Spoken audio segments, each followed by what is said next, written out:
اللهم بلغ أمي العام الجديد وهي لا تشتكي هما ولا ألما ولا مرضا ولا سقما.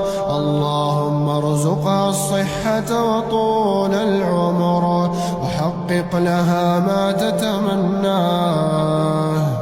اللهم ارزق أمي فوق عمرها عمرا وفوق صحتها عافية، ولا تحرمني من وجودها ورضاها، واجعل سعادتها كظلها. اللهم أعنا على برها وعلى الإحسان إليها. اللهم أسعد قلوب أمهاتنا واستجب دعواتنا.